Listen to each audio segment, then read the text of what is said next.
ഈ വിശിഷ്ട സദസ്സിൽ ഏതാനും വാക്കുകൾ പറയാൻ എനിക്ക് ലഭിച്ചിരിക്കുന്ന ഈ അവസരം മഹാഗുരു ചട്ടമ്പി സ്വാമികൾ നൽകിയ ഒരു അനുഗ്രഹം മാത്രമായിട്ട് ഞാൻ കരുതുന്നു. അതിൻ്റെ ജന്മസിദ്ധമായ പുണ്യവും കൂടിയാണ്.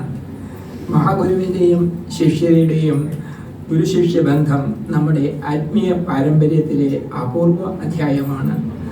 നാരായണ ഗുരുദേവൻ, ബ്രഹ്മശ്രീ നീലകണ്ഠ തീർത്ഥപാദ സ്വാമികൾ, തീർത്ഥപാദ പരമഹംസർ എന്നിവരിലൂടെ ആ ജ്ഞാനധാര തലമുറകളിലേക്ക് പകർന്നൊഴുകുന്നു.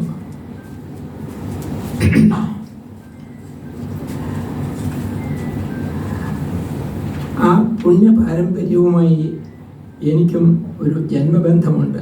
മഹാഗുരു ചട്ടമ്പി സ്വാമി നടത്തിയ ഏക ക്ഷേത്രമെന്ന് പറയുമെങ്കിൽ ക്ഷേത്രം, സമാധി പീഠോപരി തൻ്റെ സ്വശിഷ്യനായ നീലകണ്ഠ തീർത്ഥപാദരുടെ സമാധി ഉപരി ഒരു ശിവലിംഗ പ്രതിഷ്ഠ നടത്തിയിട്ടുണ്ട്. അതില്ലായിരുന്നെങ്കിൽ അദ്ദേഹം ഒരു ക്ഷേത്രവും പ്രതിഷ്ഠിച്ചതായി നമുക്ക് പറയാൻ കഴിയില്ലായിരുന്നു. ഈ ക്ഷേത്രത്തിന് സമീപമാണ്, അഥവാ ഈ ആശ്രമത്തിന് സമീപമാണ് എനിക്ക് ജന്മം ലഭിക്കാനിടയായത്. അതുകൊണ്ടാണ് എനിക്ക് കിട്ടിയ ജന്മസിദ്ധമായ പുണ്യം എന്ന് ഞാൻ പറയാൻ കാരണം. എനിക്ക് ഇന്ന് 9 പുസ്തകങ്ങളാണ് ഇവിടെ പ്രസിദ്ധീകരിച്ചത്. നവം 9 എന്നുള്ള അർത്ഥത്തിൽ ഉപരിയായിട്ട് ഇതൊരു പുതിയ സംഭവമാണ്. ഇത് നമ്മുടെ ആധ്യാത്മിക ധാരയിലെ ഒരു ഏറെ ആനന്ദകരമായ ഒരു അനുഭവമാണ്. ഇതിൽ എനിക്ക് ആദ്യമായി പറയാനുള്ളത് ചട്ടമ്പി സ്വാമികളുടെ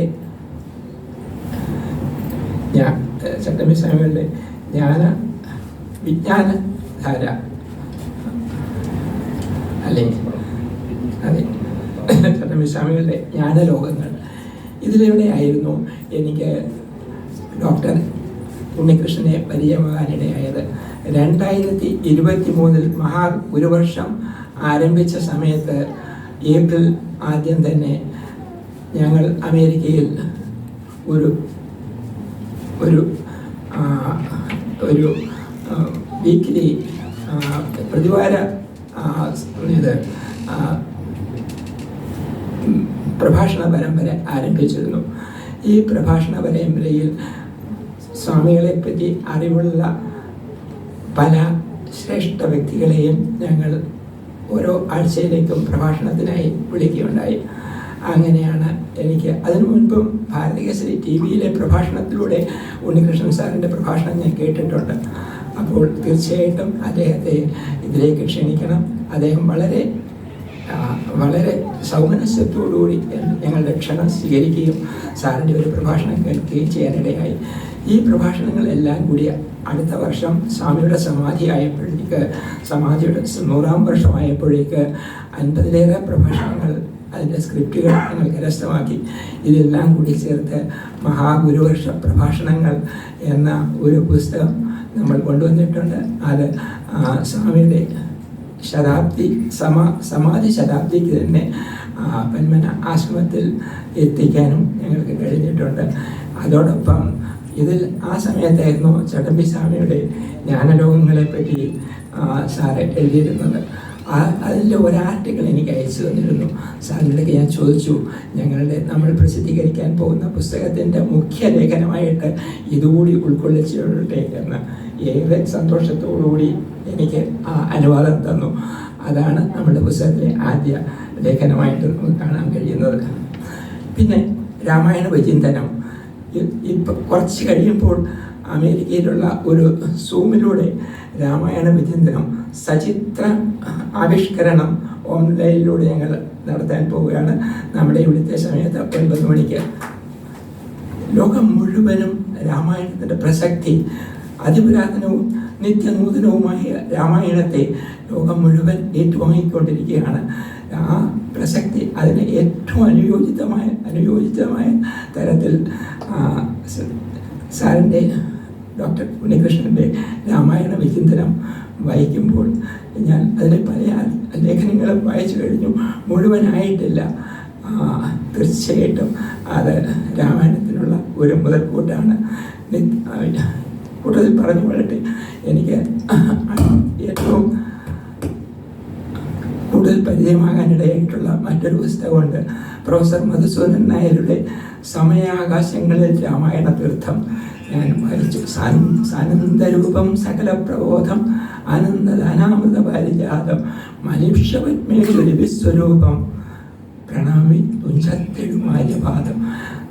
അങ്ങനെയുള്ള ആ ഒരു വ്യക്തിക്ക് മാത്രമേ രാമായണത്തെക്കുറിച്ച് എഴുതാൻ കഴിയുള്ളൂ. ആ ആത്മബോധമുള്ള, പിന്നെ ഉപനിഷത്ത് സമാനമായിട്ട് ഉള്ള ഒരു ഗ്രന്ഥമാണ് ഇവിടെ ഇന്ന് നമുക്ക് പുനഃപ്രസിദ്ധീകരണം ചെയ്ത ഒഴിവിലൊടുക്കം.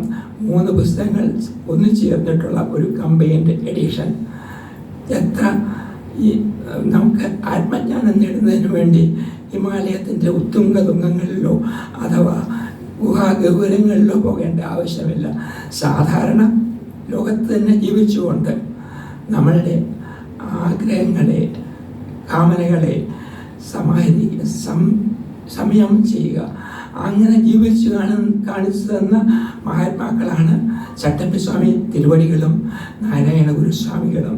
അതേ പാതയിൽ തന്നെയായിരുന്നു ഡോക്ടർ ഉണ്ണികൃഷ്ണൻ്റെ മാതാമഹനായ നാരായണ തീർത്ഥപാദരും സഞ്ചരിച്ചത്. അദ്ദേഹമാണ് ആദ്യമായിട്ട് ഈ പുസ്തകത്തെ നമുക്ക് മലയാളികൾക്ക് പരിചയപ്പെടുത്തിയിട്ടുള്ളത്. ഞാൻ അത് വീണ്ടും വീണ്ടും വായിക്കുന്നു. ഗീതയോടൊപ്പം ഞാനത് എൻ്റെ കൂടെ വായിക്കുകയും പുനർവായന നടത്തുകയും ചെയ്തുകൊണ്ടിരിക്കുന്നു. ഉണ്ണീഷ് സാറിൻ്റെ മറ്റൊരു പുസ്തകമാണ് ഭാഷയിൽ മലയാളിയുടെ ജീവിതം. ഇത് വായിക്കുമ്പോൾ എനിക്ക് മനസ്സ് അല്പം പരിതാപം തോന്നാറുണ്ട്. കാരണം ലോകത്തിലെ 4000 ഭാഷകളോളം ഉള്ളതിൽ 26ാമത്തെ സ്ഥാനം മലയാള ഭാഷയ്ക്കുണ്ടെന്ന് എന്നിരിക്കൽ പോലും അന്യനാടുകളിൽ വളരുന്ന ഞങ്ങളെപ്പോലുള്ള ആളുകളുടെ പുതിയ തലമുറ എങ്ങനെയാണ് മലയാളത്തെ സ്വീകരിക്കുന്നത്? തീർച്ചയായിട്ടും നാം മലയാളത്തിൽ അവരുടെ പരിതസ്ഥിതി അങ്ങനെ പോയതുകൊണ്ടാകാം അത് ഉൾക്കൊള്ളാനായിട്ട്, അതിൻ്റെ സ്വത്ത് ഉൾക്കൊള്ളാനായിട്ട് കഴിയാതെ പോകുന്നു. പിന്നെ ഞാൻ കരുതുന്നു എല്ലാ പുസ്തകങ്ങളെ പറ്റിയും ഞാൻ പരാമർശിച്ചു എന്ന്. ഞാൻ കൂടെ കൊണ്ട് നടക്കുന്ന ഒന്നാണ് വള്ളലാരൻ ജ്ഞാനഗീതം. ഞാൻ ചോദിക്കുന്നു, മരപ്പൊത്തിലിരിക്കുന്ന ഭൂതം ചോദിക്കുന്നു കൊച്ചുള്ളിക്കാറ്റിനോട്, ഇതിലൊരു തുള്ളി, ഒരു മണൽത്തരി നിനക്ക് ആകാശത്തിനപ്പുറത്തേക്ക് പറത്താൻ കഴിയുമോ എന്ന്. എവിടെയാണ് ആകാശം, എവിടെയാണ് മണൽത്തരി, എവിടെയാണ് ഭൂതങ്ങൾ? തുടർന്ന് പറയുന്ന കാര്യങ്ങൾ. ഇതിനെപ്പറ്റി നാം വീണ്ടും വീണ്ടും വായിച്ച് ഉൾക്കൊള്ളുക. ഉപനിഷത്തിൻ്റെ മറ്റൊരു ഉപനിഷത്താണ് കണ്ണുടെ വള്ളലാരൻ ജ്ഞാനഗീതം. പിന്നെ എം ബാലചന്ദ്രൻ്റെ പുസ്തകങ്ങൾ ഞാൻ വായിച്ചില്ല. എനിക്ക് ഏറ്റവും വായിക്കാൻ ഇഷ്ടമായിട്ട് തോന്നുന്നു. എന്നേക്കാൾ കൂടുതലായിട്ട് ശാന്ത അത് വായിക്കും. കാരണം അതിൻ്റെ ഭാഷയുടെ ശൈലി, തിരുവനന്തപുരം ഭാഷയുടെ ആ ഭംഗി അതിലൂടെ നമുക്ക് കാണാൻ കഴിയും. അതുകൊണ്ട് പുസ്തകം ബാലചന്ദ്രൻ നിങ്ങളുടെ കൂടെ അനുയാത്ര ചെയ്യുന്ന പോലെ ഞാൻ കരുതുന്നു. പുസ്തകം ഞാൻ 2 ആഴ്ച കഴിയുമ്പോൾ ഞങ്ങളുടെ അനുയാത്രയിൽ നിങ്ങളുടെ കൂട്ടുകാരായിരിക്കും. കണ്ണിൽ വളരാനും ജ്ഞാനഗീതത്തെ പറ്റി ഞാൻ പറഞ്ഞു കഴിഞ്ഞു. കൂടുതലായിട്ട് ഒന്നും പറയുന്നില്ല. ഇതിന് ഈ ഒരു മഹത് സംരംഭത്തിൽ 2 വാക്ക് സംസാരിക്കാൻ എനിക്ക് അവസരം തരുന്നതിൽ ഞാൻ ഏറ്റവും നിങ്ങളോട് എൻ്റെ നന്ദി അറിയിക്കുകയാണ്. മഹാഗുരുവിൻ്റെ സ്മരണ സമൂഹത്തിൽ സജീവമായി നിലനിർത്താൻ അക്ഷീണം പ്രവർത്തിക്കുന്ന ഡോക്ടർ എം ഉണ്ണികൃഷ്ണൻ സാറിനെ ഈ അവസരത്തിൽ ഹൃദയപൂർവ്വം അഭിനന്ദിക്കുന്നു. സ്വാമി കൂടി കല്ലും കട്ടയും ചുവന്ന് പടുത്തുയർത്തിയ സെക്രട്ടേറിയറ്റിന് മുൻപിൽ മഹാഗുരുവിൻ്റെ ഒരു പ്രതിമ ഉയർന്നു കാണാൻ നമ്മളിൽ പലരും ആഗ്രഹിക്കുന്നുണ്ടാകും. തീർച്ചയായിട്ടും നമ്മുടെ ആഗ്രഹം സഫലീകൃതമാകുന്നത് അതിവിദൂരമല്ലാത്ത ഭാവിയിൽ ആയിരിക്കട്ടെ എന്ന് ആശംസിച്ചുകൊണ്ട് ചുരുങ്ങിയ വാക്കുകൾ ഞാൻ ഉപസംഹരിക്കുന്നു. നന്ദി, നമസ്കാരം.